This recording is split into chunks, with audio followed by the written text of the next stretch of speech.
Olá pessoal, esse é o canal Filosofia Fácil para Enem, uma série de aulas e conteúdos de filosofia para o ensino médio. Eu sou o professor Patrick e vou trabalhar com vocês algumas aulas e conteúdos, tá ok? Então vamos lá. Aula 7, Filosofia, e o tema é voltado para o segundo ano do ensino médio. O tema é Ética e Moral para Aristóteles. O bem supremo e a eudaimonia. A eudaimonia é o fim último do ser humano, consistindo no florescimento pleno através da vida guiada pela razão e pela prática das virtudes. Então, é aquele ideal pensado por Aristóteles, quando o homem guia a sua vida pela razão e pelas virtudes, fazendo aquilo que é certo. Ela não é um prazer passageiro ou riqueza, mas a realização do propósito humano de viver com excelência em uma comunidade estável, viver bem, em um lugar feliz. A felicidade aristotélica exige constância ao longo da vida, integrando o aperfeiçoamento moral à atividade da alma. Natureza da virtude moral. A virtude não é uma faculdade inata, mas um hábito adquirido pela repetição de atos bons que moldam o caráter e transformam a ética em segunda natureza. O Aristóteles defende muito a questão do hábito. Por exemplo, a pessoa só aprende a escovar os dentes quando ela começa a escovar os dentes todo dia. A pessoa que faz caminhada, ela pega aquele hábito, aquela atividade, ele começa a fazer aquela atividade, quando também ele busca fazer pelo menos algumas vezes aí, ou quase todos os dias da semana. O hábito. Então, ela é uma repetição, porque através também existe a ideia de que a repetição, quando a gente vê um assunto várias e várias vezes, aquilo vai realmente entrando em nossa mente. Tornamos-nos virtuosos ao educar a nossa vontade para sentir satisfação na prática do bem. Eu fico bem quando eu faço bem e desconforto consciente diante do vício. Eu fico mal quando eu cometo algo que não é legal, né?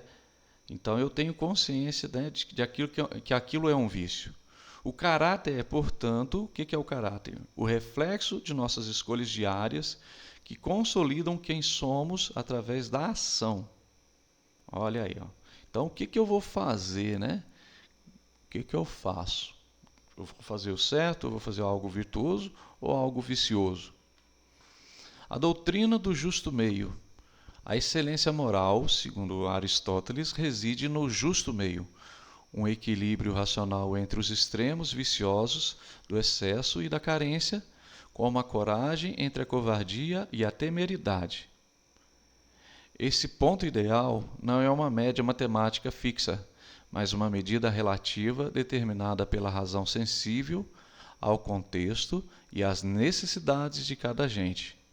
Encontrar esse equilíbrio é o ápice da arte de viver, evitando as paixões desordenadas que levam aos erros. Então, o Aristóteles ele vai falar que através da razão a gente tem que buscar um equilíbrio, nem forte demais, nem fraco demais,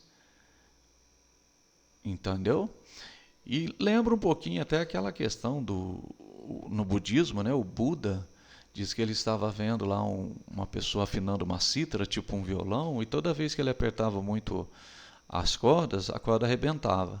E quando ele deixava também deixava de apertar, o som ficava ruim. Aí ele vai falar assim, né, o caminho do meio, o justo meio. Então são ideias, né, que se repetem, né, são ideias que a gente tem que ter o equilíbrio, ou seja, a gente tem que se equilibrar nos meios, não assumir uma radicalidade. Entendeu? Nesse sentido, segundo Aristóteles, tá, gente? Prudência como guia da ação. A palavra ponesis, né, é a sabedoria prática que permite ao indivíduo aplicar princípios universais a situações mutáveis, incertas e complexas da vida cotidiana. Ela funciona como o elo essencial entre a inteligência e a vontade, garantindo que o agente moral saiba como e quando agir corretamente. Então, como que você vai agir? Você vai agir certo? Sem esse discernimento intelectual, as virtudes morais tornam-se impulsos cegos. Então, a pessoa que faz aquilo por impulso, ela se torna cego, incapaz de atingir o equilíbrio ético necessário. Entendeu? Então, toda vez que a gente for ter uma ação, a gente tem que racionalizar aquilo, pensar de forma ética, pensar de forma equilibrada, aí o equilíbrio, para quê? Para que aquilo não se torne um impulso, ok? E tomar cuidado, que a gente não precisa se arriscar o tempo todo, só se for algo muito extremamente necessário, como essa moça aqui, passando num lugar perigoso, porque se ela falhar o pé, ela pode cair e pode chegar até a morte.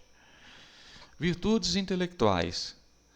Enquanto as virtudes morais equilibram as emoções, as intelectuais buscam a verdade teórica, a sabedoria e a contemplação das leis universais que regem o cosmos. A felicidade mais elevada provém dessa atividade superior do intelecto, desde que o sujeito esteja amparado por uma conduta moral estável e reta, fazendo aquilo que é certo.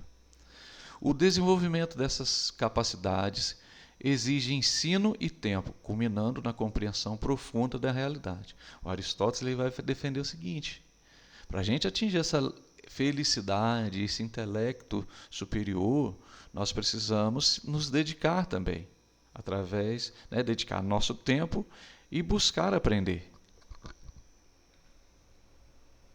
E ver no aprendizado uma coisa feliz, uma coisa boa. A justiça como virtude social. A justiça é a virtude máxima por ser exercida em relação ao outro, englobando tanto a obediência às leis quanto a busca pela igualdade nas trocas. Então, a gente busca a igualdade na vida social. Uma questão de justiça social. Mas primeiro, obedecer às leis, e essa busca, aquilo que eu dou é aquilo que eu recebo. Aquilo que eu recebo é aquilo que eu dou. Aristóteles dividia em distributiva, que reparte bens conforme o mérito, e corretiva, que restaura a equidade em transações e danos sofridos. Ela garante a coesão social e a ordem, permitindo que a coletividade prospere sob regras que visam o bem comum de todos. Então, a justiça, a gente até vê que um símbolo da justiça, a justiça ela é fundamental para uma sociedade equilibrada. A amizade e a convivência ética. Um ponto aí por Aristóteles, ele vai falar da questão da amizade. Ele vai falar que a amizade virtuosa é um espelho para o autoaperfeiçoamento, onde os indivíduos desejam o bem mútuo, fundamentados no reconhecimento da excelência de caráter. Então ele vai falar assim, a amizade é desejar o bem mútuo. Eu desejo o bem para o meu amigo, entendeu? Porque se você não deseja o bem para o seu amigo, você não é amigo daquela pessoa, entendeu? Você pode ser colega, Por exemplo, se o seu amigo ele por exemplo, comprou uma moto, um carro, e você fica com inveja, fica triste, entendeu? Você tem que repensar essa amizade, porque segundo Aristóteles, é isso aqui, desejar o bem mútuo, entendeu? Então, se você fica triste, se seu amigo conseguiu um emprego, seu amigo conseguiu uma promoção, na realidade, você deveria ficar feliz junto com ele. Isso é amizade. E quando você consegue essas coisas, o seu amigo realmente fica feliz também. E isso é a verdadeira amizade para Aristóteles. Para Aristóteles, o convívio social é indispensável para a plenitude, pois ninguém escolheria a vida solitária. Mesmo possuindo todos os bens materiais, ninguém quer ser sozinho, segundo Aristóteles, mesmo que fosse uma pessoa mais rica. Amigos de virtude incentivam-se mutuamente na prática do bem, fortalecendo a base moral da própria cidade-estado. Então ele vai falar inclusive dentro da política, da sociedade, é importante a amizade, né, que as pessoas desejam o bem um para o outro, né, para que tenha esse equilíbrio, né, essa base moral daquilo que é certo e errado. Então ele valoriza muito a questão da amizade. Gente, é isso. Eu espero que vocês tenham compreendido e até uma próxima. Até mais, tchau.